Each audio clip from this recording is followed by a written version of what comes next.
Agora, a conversa que eu tive com esses advogados foi muito boa, porque para escrever o livro, eu não queria ter uma visão exclusivamente de acusação, como sempre foi a minha vida. Claro. Eu tenho 20 anos de Ministério Público e eu sou convicta na acusação. Eu não faço isso apenas por obrigação funcional, mas porque eu acredito nos valores que eu estou ali defendendo. Então, fui conversar com as pessoas que, na minha opinião, tinham uma tarefa incompreensível para mim, que era defender assassinos confessos. Na grande maioria, eles confessam o crime. E foi muito rico para mim. Eu gostei tanto que até a entrevista com o Valdir, eu publiquei na íntegra no livro. Eu precisava pôr o outro lado, Juca. Eu tinha que dizer o que pensam os defensores. Porque esse livro é um livro que grita contra a impunidade. Na verdade, absolver assassinos de mulheres com base em legítima defesa da honra ou qualquer outra tese machista não pode mais ser admitida nos dias de hoje. Então, realmente, é um livro acusatório e é um livro que pede a punição, mas, ao mesmo tempo, eu estou colocando a outra parte, quer dizer, a visão dos advogados de defesa, a experiência deles e o que eles sentiram no contato com seus clientes. Até foi Valdir Troncoso Pérez que me disse que raríssimos foram os clientes dele que se arrependeram, né? O réu não se arrepende. Às vezes ele chega no plenário do júri e diz para o juiz: ah, doutor, eu estou arrependido, eu fiz isso num momento de loucura, foi excesso de amor. Mas isso é um discurso já preparado para sensibilizar o júri. Claro. Mas não que o réu esteja sentindo isso. Tá, Na claro. verdade, ele não se arrependeu. Não se arrependeu nada, Não. tá? E acha que cumpriu a sua obrigação de macho. Né? Isso. Aliás, quer dizer, a preocupação da doutora Luísa é tão clara, quer dizer, não só em ouvir o outro lado, ouvir o advogado de defesa e que com muita frequência, como ela disse, a deixou muito irritada pelos argumentos machistas.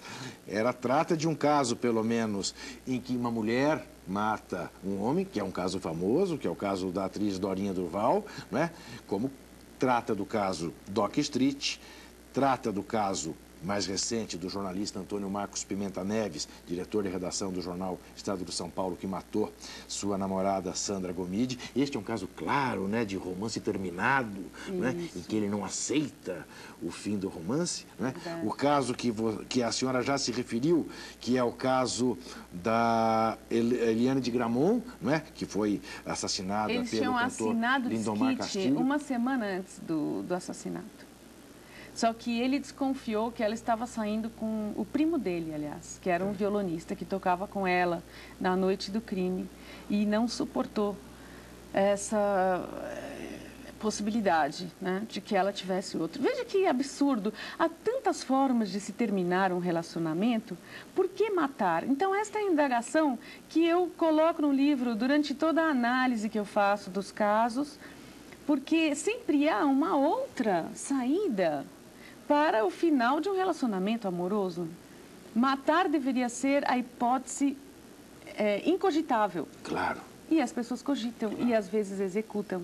Quer E são dizer, todos crimes quer dizer, premeditados, Juca. Claro, claro, É claro. premeditado. Ninguém mata isso. o evidente. Não, no crime passional, às vezes as pessoas confundem crime passional com violenta emoção. Tá. São coisas completamente diferentes. Tá. A violenta emoção é prevista na nossa lei quando a pessoa sofre um choque, ela toma conhecimento de uma situação naquele momento e aí então, movida por um impulso que ela não teve tempo de controlar, pratica um ato criminoso, matar ou lesionar alguém. Agora, o crime passional, em todos os casos que eu estou narrando neste livro, são 14 casos da vida real que aconteceram no Brasil, desde 1873 até o ano 2000, e todos eles com repercussão na imprensa. Em todos esses casos, houve premeditação. Então, não há violenta emoção. O sujeito já sabe e ele fica remoendo aquele ódio porque ele foi rejeitado e ainda por cima trocado por outro.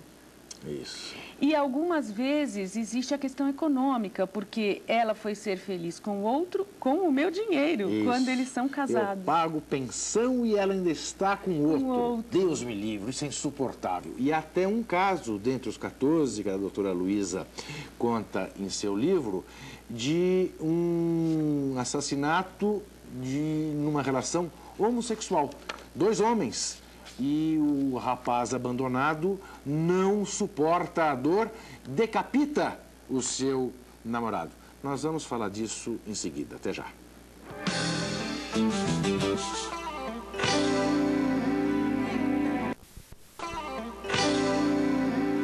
Eu estou conversando com a promotora Luísa Najib Eluf, que está lançando no próximo dia 10, na Mega Store da Saraiva, aqui em São Paulo, no Shopping Eldorado, este livro, A Paixão no Banco dos Réus, da editora Saraiva. São, como ela já disse, 14 casos reais, desde o final do século XIX, acontecidos no Brasil, com repercussão na imprensa. E eu dizia que um desses casos se deu entre 2 rapazes e um deles, o assassino, decapitou o seu namorado e jamais admitiu, não só que havia matado o namorado, como jamais admitiu ser homossexual e acabou se suicidando. Nesse caso, doutora Luísa, me chama a atenção também digamos assim, a atuação preconceituosa do próprio Ministério Público, quando o promotor público Fernando Capês trata o caso como uma anormalidade, uma imoralidade. Não me parece que exatamente seja o papel do Ministério Público tratar de um assassinato fazendo juízos de valor sobre um relacionamento amoroso ou sobre um relacionamento sexual. Isso também é uma coisa que ficou para trás a partir do momento em que a Constituição proíbe a discriminação também por razões sexuais? Eu imagino que já ninguém mais use essas afirmações preconceituosas, não é? Seja contra homossexuais, ou até contra as mulheres, ou contra negros, enfim, no tribunal do júri. É um absurdo fazer isso. Eu realmente fico chocada quando ouço alguma frase nesse sentido, porque nós sabemos que o preconceito tem que ser banido, porque ele só causa prejuízo à sociedade, não há nada de bom na postura preconceituosa. Então, você dizer a um réu que ele é anormal porque ele é homossexual, ou que ele é bandido porque ele é negro, coisas assim que já aconteceram, né? Ou mesmo que a mulher deve obediência ao homem, que ela está conspurcando a honra do marido e coisas assim, que são preconceituosas. E isso tudo precisa acabar, e uma das razões pelas quais eu escrevi esse livro foi para mostrar o absurdo desse tipo de argumentação. Nós queremos alcançar a justiça. Não queremos condenar um réu a qualquer preço e nem absolver este mesmo réu a qualquer preço. Se ele for culpado, deve ser condenado. Se ele for inocente, que a defesa mostre por que ele é inocente, mas não achincalhando a memória da vítima ou criticando o comportamento sexual desta vítima como se ela não tivesse direito à sexualidade, porque nós temos que entender que a sexualidade hoje entre homens e mulheres deve ser encarada da mesma forma. Então, a sexualidade não diminui o valor social da mulher e ela tem direito de ter os parceiros que ela escolher, sem que isso seja motivo de um assassinato por parte de um homem ciumento ou possessivo.